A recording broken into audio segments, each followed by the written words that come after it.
Yes, buterevo muri bwa Kera Media News Center wewe ukono jeno misano following amukutugwiti gwa YouTube, Facebook, Twitter, Instagram, X www.keramedia.newscenter noro kimakuru jimunonga Kera newspaper kandi tukanzo tubatu gambira nti twine Kera shoots atwa jeno misoka tubereza kandi bitu yamani tukorembaga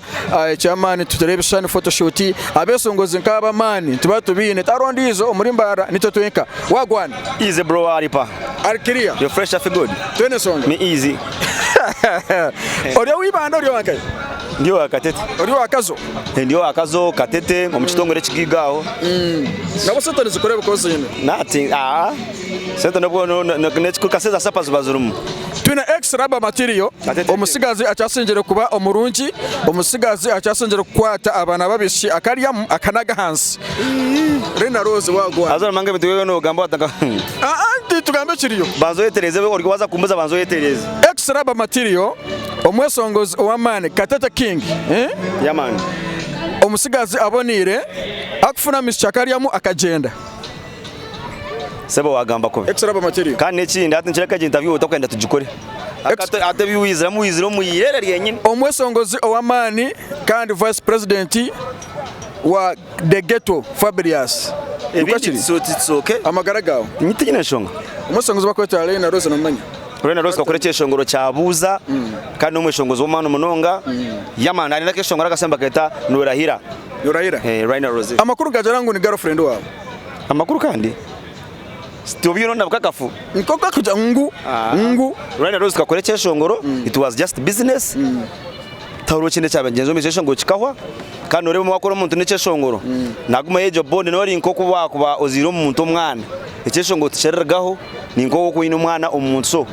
Rena Rose is my friend because we work together in one project kandi nawe kero management ejo project nyuna Rena Rose twakaza kana mu studio babiri ngo tugirite ceshongoro eco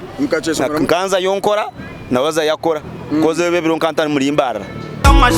Rena Rose Extra just give me enough of you baby so give me that cause I'm your soldier you when you're a queen nakunda think when about cheaters cause my boys nimba manyacha buza kalyan buza pishakash buza dalani buza jawani buza meloni buza rita buza bichbona baktebese You're my only Ekota kande kalone yeah Antona kumanya mukamusayininga yaje no munankeji yanyu management yanyu edakika emwe yarugaye Rena Rose kugira ngo tukatumusayinije just akatu ya mbereho imwe muka abantu bakacufuna kubi Rena Rose ine management ye mbageta vugo investments se ito abagata Fabrius ni turye byido just twatkozire ko rabo kandi kintu twatwine kuba pushing aki ekeshongoro yeah so je niyo time yansangiremo so ibyo rugamba ngo nyuti kwa nabeshongozi we are in the same business just ngwakana mukaka kosa mwamara makanaga wawe chima benu mwenda ma is a big brand to kwaza kwemera ngo mukoresa in fact she is very intelligent if you didn't know yes tumu twokwana kwa note ibintu by'ekidongo so me and Rena Rose we work together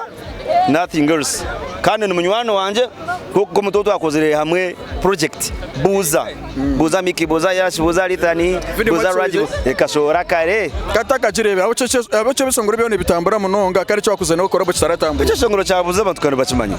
people know buza just niyo utakabira updated gacirebere nyo hati niyo utakwenda kucireba ngeje shongoro cyo mazima tine extra rubber material kandi omuntu w'amani munonga extra rubber material urunakurera izoba turiano asho ninga tunotebekanisha show runakuru wa Saturday abantu bagambire tugeno mwese urwa mukago urubana mwe muje tuhagire Prince Emma wa Royal n'umunywana witu n'umuganda witu so tumuberere nko kutwize tukora beshongo z'abantu bona ko kumwacenkorire Katete muje tukora Ajib Motor Prince Emma wa Royal must shine this time around yeah man then kingo ndagambira beshongozi upcoming artist ninga surprising ngo kunwe ko upcoming banyiga nani bashaba ebintu byo kora bozi n'abeshongozi babanene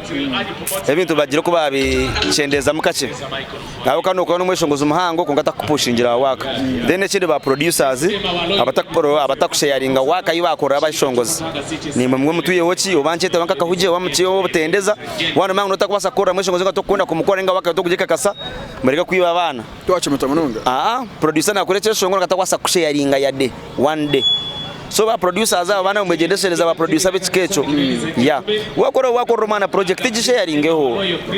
konga twasa basanga bikora kone to kubiyaka kasa nyona mono no pushinga mwana right ka producer no kwana bw'Kyesongoro akinaga taru kusharing izo bana rumu usanga na sharing na waka y'abantu batarakoyire so I think anka Kera Media ni sebekeze cyo ni ugaruko chikatereze aya basi okay uterevu twatwine omukuru owamani no barabe yahakana achikwategenena nambere ejo koke chikuru yakigamba ambe abesongo mada tukujya mwana twarode ko bakorana ba ili ntare bakaba bakwana pana tukechiriti music extra ba material nsa kumureta tumuteka akatwe program turi mujumanye tumbuze buzo kanana katana wasokwana jere musoka kwati na tusobora wito takarugaho orwa mukaga kama nyangu savage ni we yari ya kamera pick up on big brother kawampamba guy